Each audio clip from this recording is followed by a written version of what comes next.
Hello everyone, long time no see, and everyone is a champion here. I will say hello champion, long time no see, and long time no chat. I'm here. Today I'm going to bring you a special guest with us. His name is Grand Master Ramon Smith.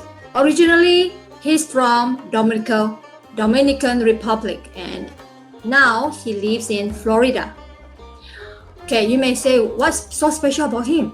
Well, he's a grandmaster, and he currently holds a 9-dan Taekwondo black belt degree from Kukkiwon.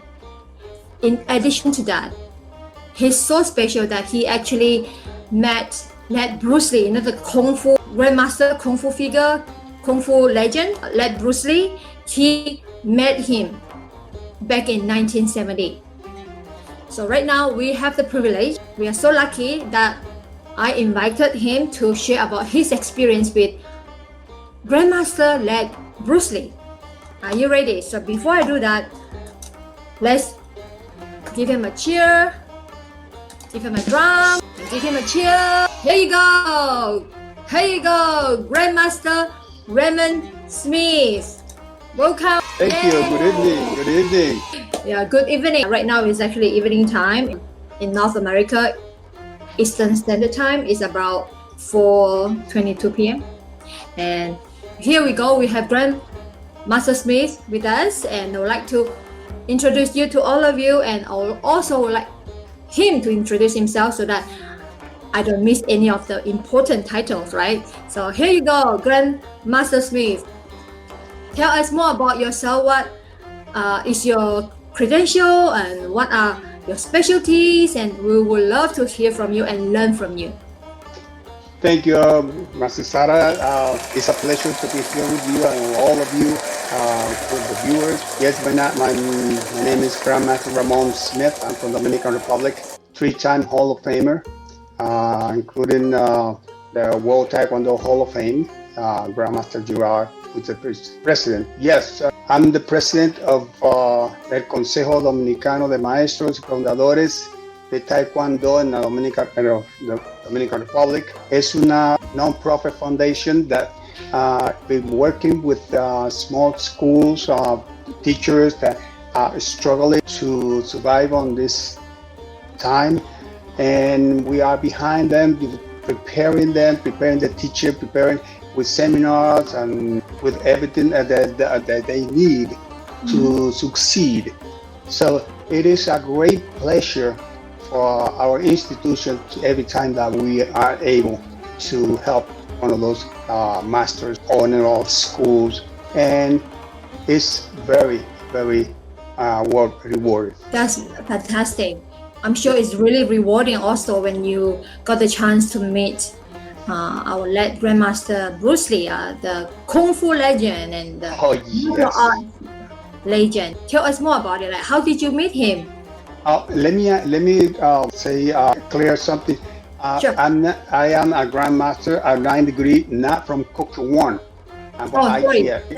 ITF. Oh, from ITF. Yes. In 1970, I had the great pleasure, the legend.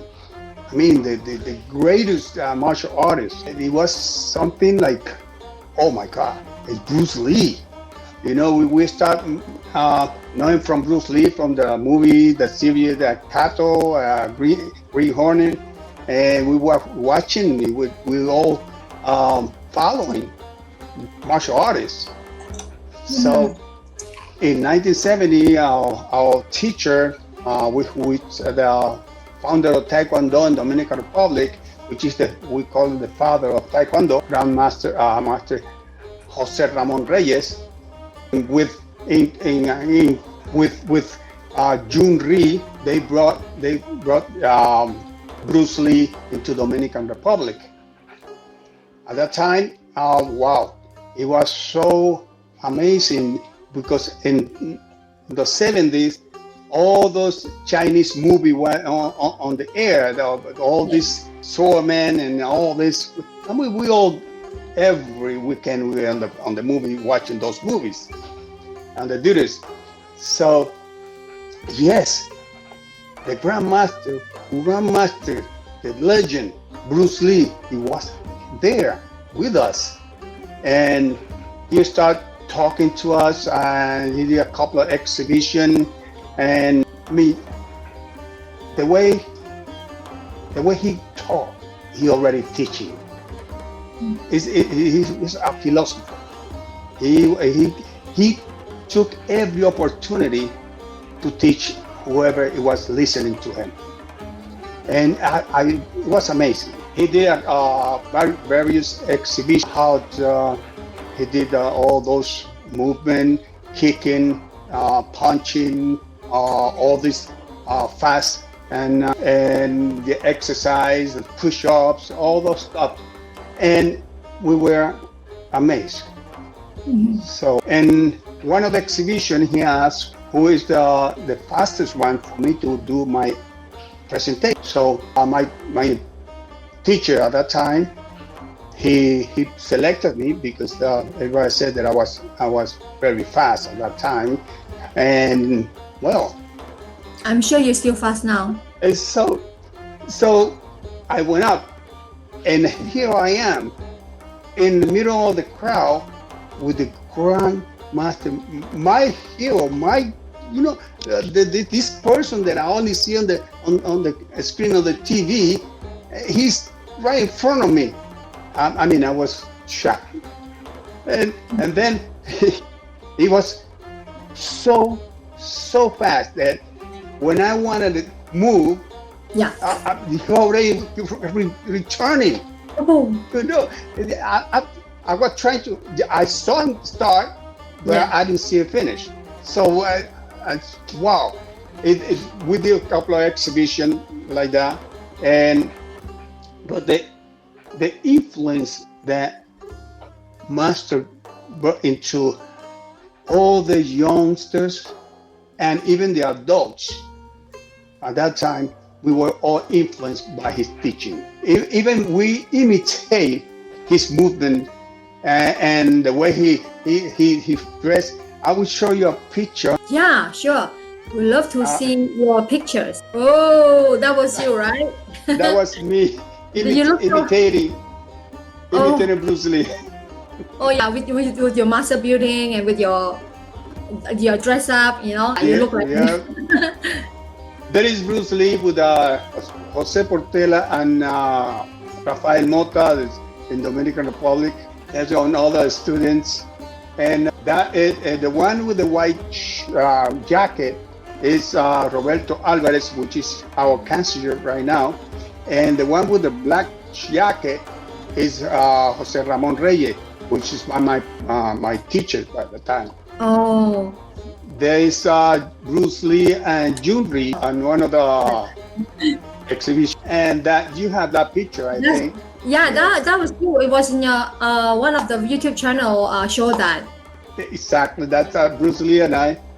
And that one, there was another occasion in one of the biggest theaters in Dominican Republic at that time, where we were doing the exhibition.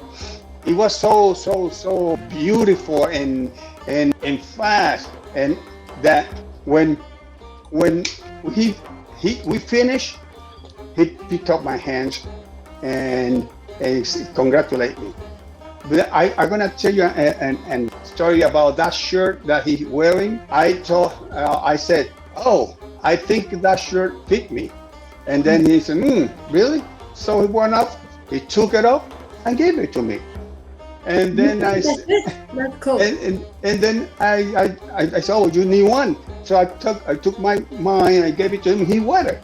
So I find that action so humble, you know, so touching, that I experience a very like this guy, this man with all his fame, all this thing that he has, and come down to us like such humble person. And I think that the most influence thing that he has is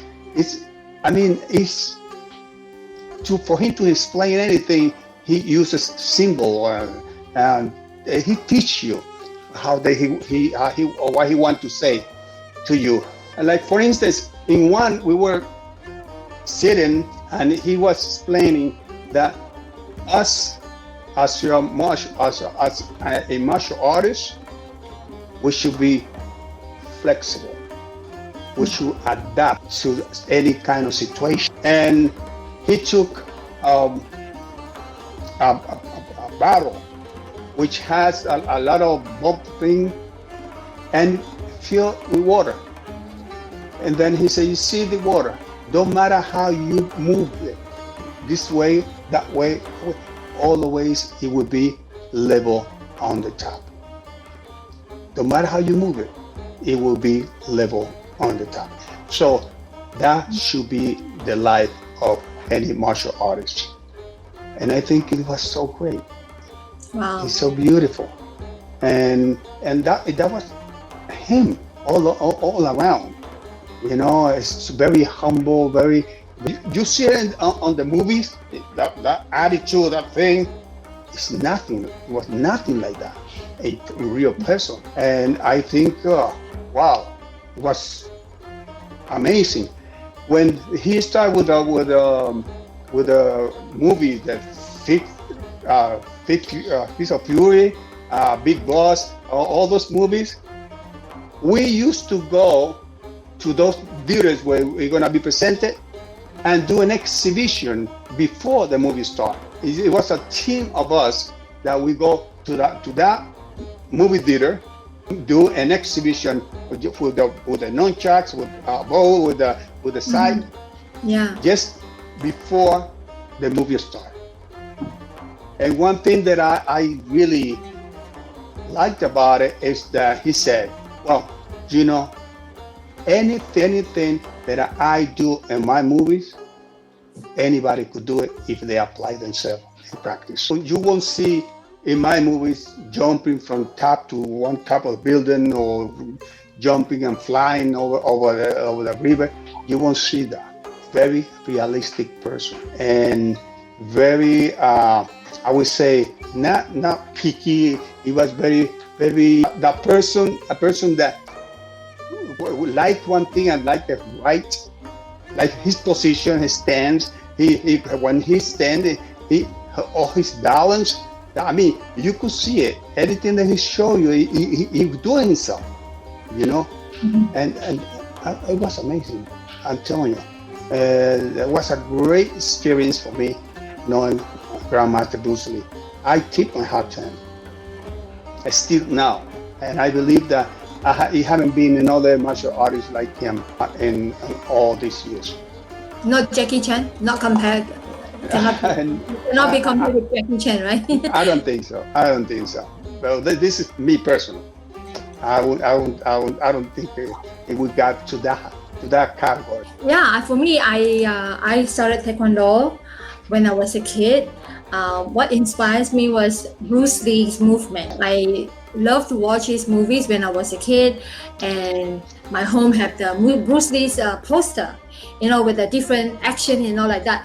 There's one special poster with the different arms like that, and then was part of, you know, it's a screenshot from the movie anyway. Yeah. So his movie inspired me to learn martial arts. Not 100% because of that movie, but because my late uncle was my first instructor. He was my chief instructor.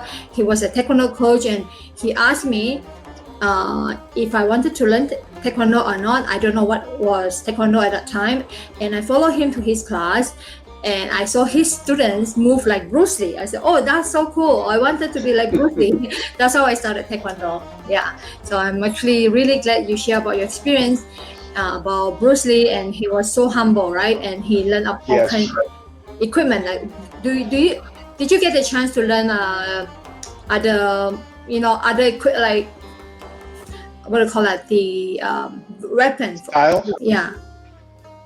The weapon. The weapon, yeah, I learned about the nunchucks. I learned the side, like the sword. I still have my sword, the katana. Ah, okay. Yeah, and the bow. I like all those weapons. Yeah.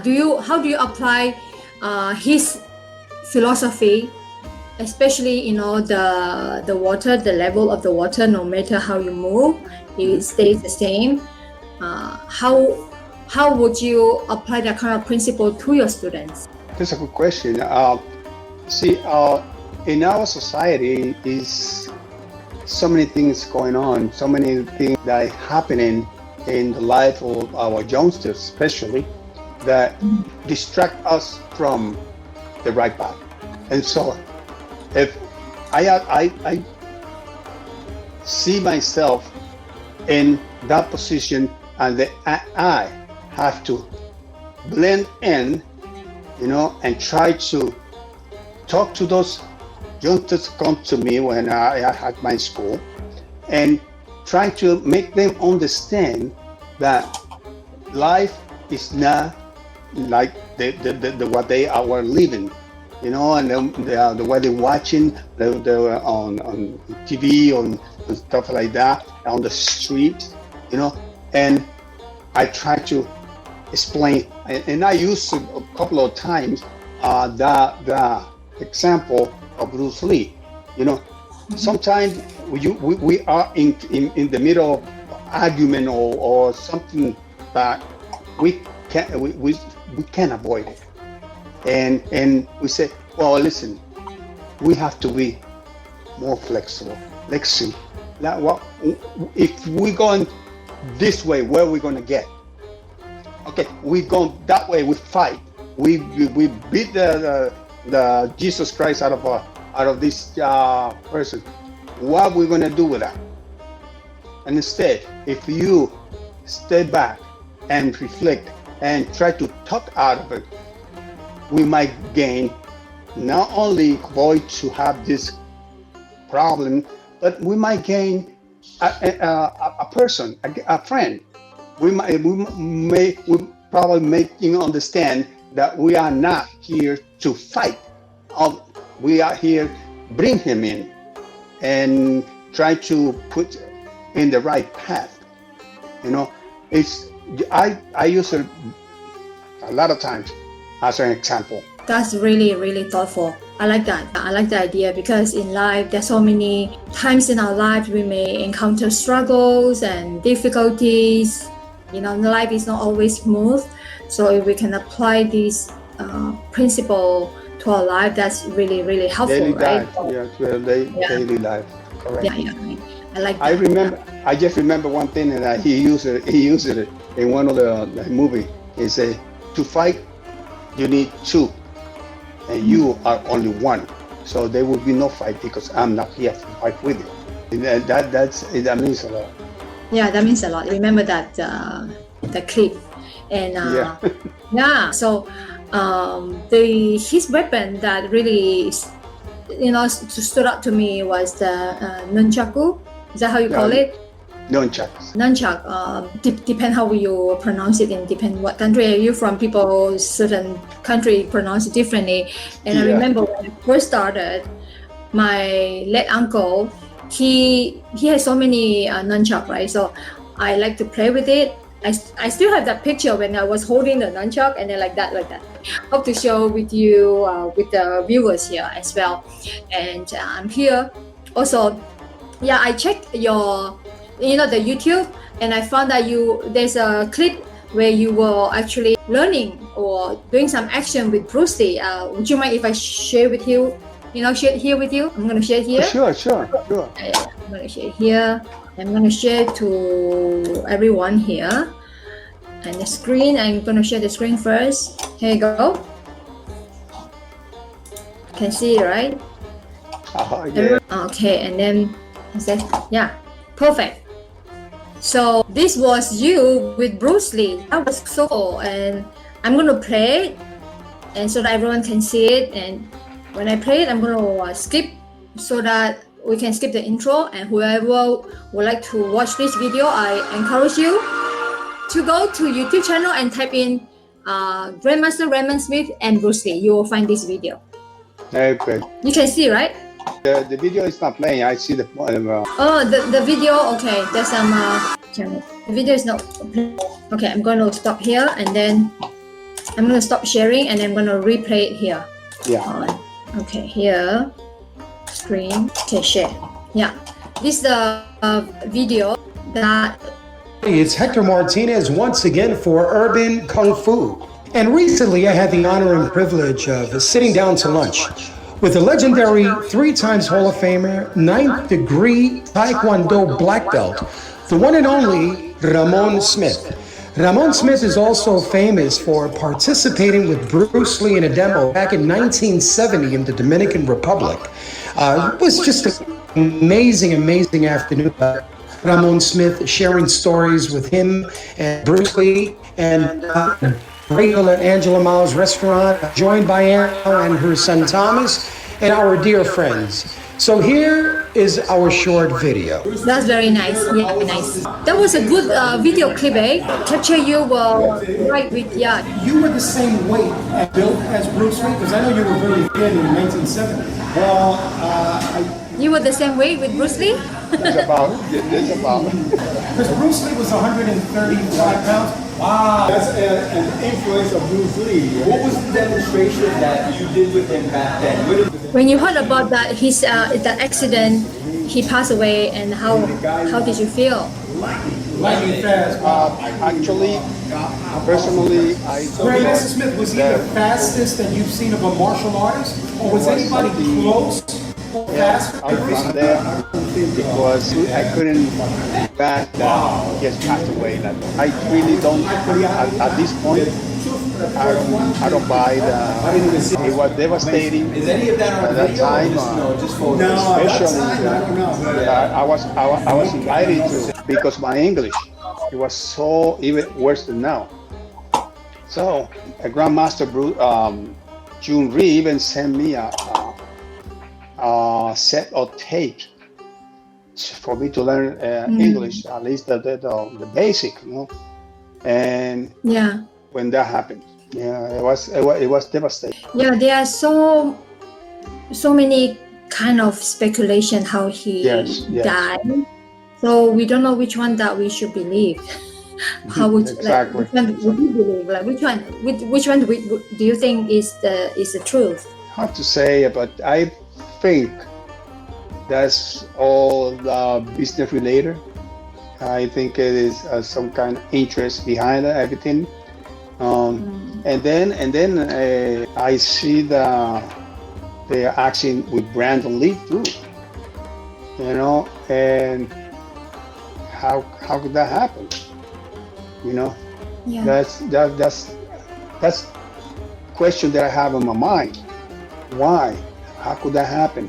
If a person is supposed to be there to check every weapon and the production, every weapon have to be checked out before they use it.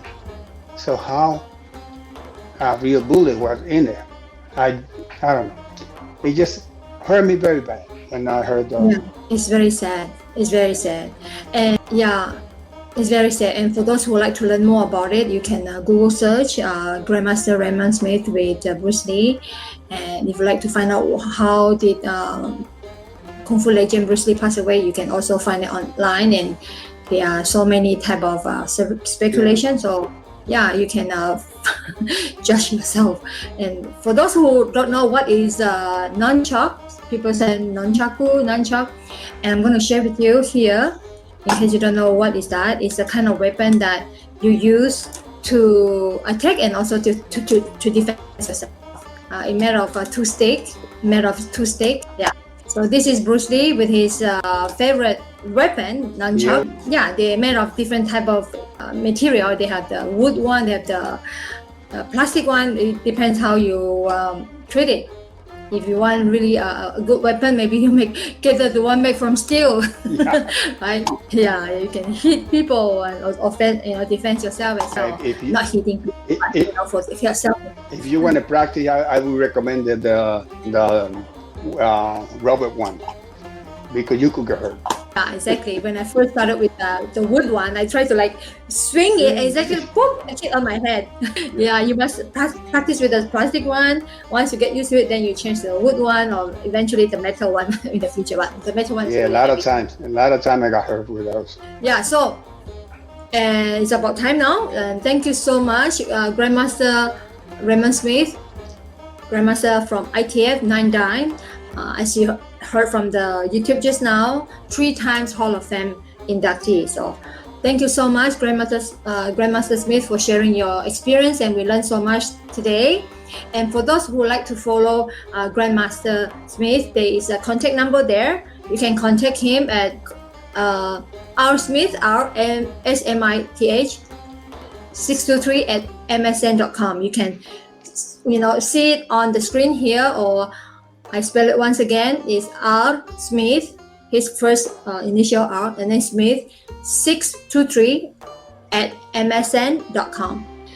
Or you could go to Facebook and look for Consejo Dominicano de Maestros, Profesores y Fundadores de Taekwondo. Tan pronto, as soon as you put Consejo, the logo is going to come up. Okay, perfect. Yeah, make sure you check the Facebook, and then you can check the description down below. I'm going to write it down because it's in Spanish. So yes. No problem, because you're from Dominican Republic. So, and the other one is for the next episode, we're going to talk about what's the difference between Taekwondo and martial art, and how Christians value used in Taekwondo, because many people will think that Taekwondo is a kind of martial arts, and they have some Buddhism or Hinduism, whatever philosophy behind that. And so next episode, we're going to talk about how we, as a Christian, I'm a Christian, Grandmaster Smith is also a Christian, we're going to share how we apply Christian values in our Taekwondo sports and martial arts. That's all for today. If you have any questions, feel free to send us an email. Thank you so much, Grandmaster Smith. Thank you for the opportunity, Master Sarah. Thank you. Yes, I'm going to do one more reaction: clapping, cheers, and chant, and drum. Thank you. Bye.